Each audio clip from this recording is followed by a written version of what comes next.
Michael's father is 38 years old. His name is Bob. And tonight, sitting across from his son at the kitchen table, he is about to give him the most important advice of his life. Bob has worked at the same company for 15 years, turned down better paying offers twice because stability mattered more. He coaches Little League on Saturdays. He is a good man, a reliable man, the kind of father a son wants to become. Michael. He wraps both hands around his coffee mug. The most important thing you can do in this life is find a good job and hold on to it. A steady job, with a contract, with security. Everything else, the house, the family, the future, it all comes from that. You build on solid ground. You don't build on sand. Michael nods. He is 12 years old. His father is the smartest person he knows. Why would he question it? He files it away. Not as advice, as truth, as the shape of the world. That was 2005. 20 years ago. Michael is 32 now. Operations coordinator at a logistics company. Permanent contract, steady paycheck. Mortgage on a 2-bedroom flat. Car on credit. A credit card balance he pays off most of every month. On paper, he is doing exactly what his father told him to do. Solid ground. Everything in order. If you asked him how things were going, he would tell you fine, and he would mean it. Because he has never stopped to look closely enough at the numbers to know otherwise. There was a guy Michael had known since he was a kid. Someone he'd grown up with, gone to school with. His name was Andy. Andy was the kind of person who made parents nervous. He dropped out of his business degree in his 3rd year, went to work with his uncle in construction, then tried his own firm at 26, failed in 18 months, tried again at 28, failed again. Michael had lent him money once, not a huge amount, but enough to quietly feel like the one who had made the right choices. But tonight, Andy had just bought a beach apartment. Cash. I stopped working for money a few years back, Andy says. I still work, but I work to buy things that make me money while I'm not working. It sounds simple. It took me an embarrassingly long time to actually get it. Michael picks up his beer, nods slowly, thinks about what Andy said all the way home. Michael can't sleep. He pulls up his bank account, his mortgage documents, an old notebook. Column on the left, column on the right. Salary, mortgage, car, insurance, electricity, internet, subscriptions, groceries, Friday dinners. The August holiday, paid in 12 installments. He writes it all down. 40 minutes. He has never done this properly before. When he finishes, he looks at what's left. Not much. Less than he would have guessed an hour ago. 10 years of working. And he has almost exactly as much as when he started. Only with more debt. And more commitments. And the quiet, creeping sense that something is wrong. Without being able to name what it is. 6 months after that Thursday night in the bar, Michael starts reading.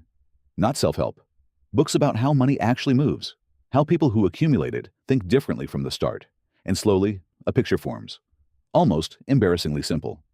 Assets. Things that put money in your pocket. Liabilities. Things that take money out. His car. Liability. His mortgage. Liability. His credit card. Liability. Mike, his salary. The thing he has spent 10 years protecting. Flows directly into liabilities the moment it arrives. He has spent a decade building the wrong column. Not out of laziness. Not out of stupidity. But because no one ever showed him there were 2 columns. 3 months after picking up that first book, Michael decides to act.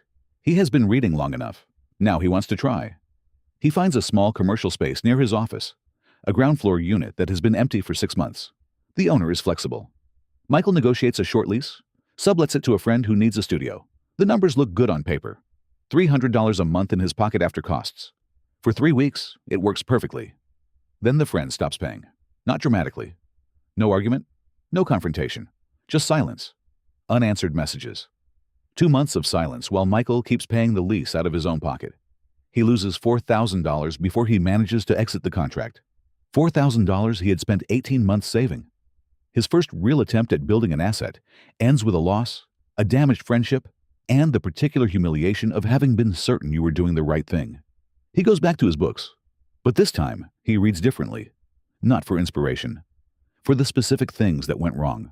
Word travels fast in families. A few weeks after losing the $4,000, Bob finds out about the commercial space. Not from Michael, from his mother, who mentioned it in passing, the way mothers do. At Sunday dinner, Bob is quiet for most of the meal. Then, over coffee, he asks, Your mother tells me you've been investing. Lost some money. Michael explains. The logic, the books, the idea of assets and liabilities. The difference between working for money and money working for you. Bob listens. And then he says something Michael doesn't expect. I've heard all of this before. There's always someone selling the idea that the rules don't apply to them, that there's a smarter way. And most of the time, those people end up losing everything they worked for. I'm not trying to get rich quick, Dad. I know what you think you're doing. I'm telling you what I've seen. Two men sitting across the same table they've sat at for 30 years, both absolutely certain they are right, both absolutely certain they are protecting the other from a mistake. Michael drives home that night without resolving anything. The Sunday dinner argument is still unresolved when Andy calls on a Tuesday afternoon, 2 weeks later. He doesn't say hello the way he usually does. There's a flatness in his voice that Michael recognizes from years ago, from the calls during the bad years when the businesses were failing. I'm in trouble, Andy says. One of the properties. The tenant stopped paying 6 months ago and I didn't tell anyone. I've been covering it myself. I'm out of runway. Michael is quiet for a moment. The man who bought a beach apartment in cash. The man whose example had changed the way Michael thought about money. He was sitting in the same place Michael had been sitting 8 months ago, staring at numbers that didn't work, looking for a way out. How much do you need? Michael asks. More than you have, Andy says. And then, after a pause, I'm not calling to borrow money. I just needed to tell someone who would understand. Michael stays on the phone for an hour. They don't solve anything. But something in the conversation clarifies for him. This is not a guaranteed path.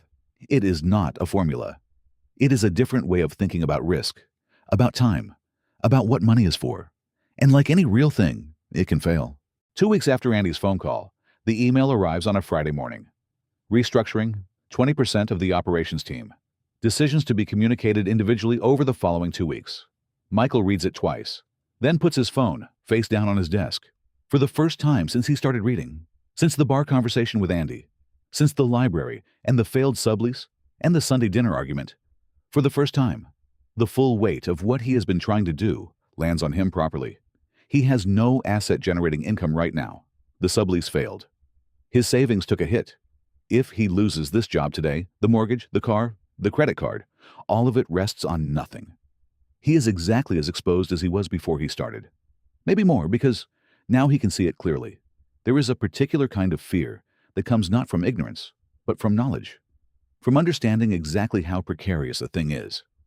Michael sits with that fear for 2 weeks while the company makes its decisions. His name is not on the list, but the 2 weeks changed something in him. He had been treating the whole project as an experiment, something he could walk away from if it didn't work. After those 2 weeks, he can't pretend anymore. The experiment is his life. His name is not on the list. He keeps his job. And the week after the announcement, he calls his father and asks if they can walk. Michael doesn't go to his father with a lesson. He goes with a question. When you were my age, he asks, what were you most afraid of? Bob thinks about it for a long time before answering. Losing the job, he says finally. Always. That was always the thing underneath everything else. If the job went, everything went. Michael nods. Me too. And is that what this is about? Bob asks. What you've been doing with the money? Partly, Michael says. I don't want to be afraid of that my whole life. I want something that doesn't disappear if one phone call goes wrong. Bob walks for a while without speaking. I did the best I could with what I had, he says eventually. Not defensive. Just true. I know, Michael says. That's not what this is. I'm not trying to fix what you did. I'm trying to build something on top of it. It doesn't fully resolve the tension, but something in it shifts. The conversation stops being about who is right and becomes about what each of them was afraid of. And that, at least, they understand in each other. 18 months after the layoff scare, Michael is slower, more careful, a different person in some ways than the one who signed the sublease without thinking hard enough about the human variable. He sells the car, the Volkswagen with 2 years left on credit, and buys a smaller one outright, $340 freed every month. He puts it in an index fund and doesn't touch it. He researches the rental market for 4 months before making a move. He uses a property management company instead of handling it himself. It costs more, but it removes the problem that destroyed the first attempt. the human variable. The apartment is a one-bedroom near a university on the north side of the city. The numbers are tight, but they work. The bank says no the first time. He adjusts the application and tries a different lender. The second bank says yes. The day it completes, he stands in the empty flat. Bare walls, paint smell, a single window letting in afternoon light, and doesn't feel triumphant. He feels something quieter than that, more solid. The first month the rent arrives, $720, deposited on the first of the month while Michael is eating lunch at his desk. He sits very still. He was asleep when the tenant transferred it. He did nothing that day to earn it. It arrived without him. For the first time in his life, something is working for him while he isn't working. It is a small thing, but it is real. And it is his. That was 3 years ago. Michael is 35 now. Still works full-time. Same company. He survived the layoffs and stayed. Not from fear this time, but because the job changed shape once it stopped being the only thing holding everything up. The apartment rents. The index fund grows slowly, quietly, the way these things do when you leave them alone. He is not wealthy. He is not retired. He is 35 years old and still building. But the fear is different now. Not gone. Just smaller. The paycheck stopping is no longer the end of everything. It's a problem, a solvable one. He thinks about Andy sometimes. Andy restructured his properties, got through the rough patch, and is building again. More carefully now, with less confidence and more competence. They talk more than they used to. He thinks about his father, too. Bob retired last year. The pension is smaller than he expected. The company restructured the plan 15 years ago, and neither of them noticed until it was too late to matter. He's fine. Not comfortable the way he imagined. Fine. They don't talk about money much. But the Sunday dinners are easier now. Something between them settled. Not into agreement, but into respect. Two people who looked at the same problem from different ends of it and did what they could with what they had. Michael's father gave him the best map he had. Michael just had to learn to read the territory himself. That's not a betrayal.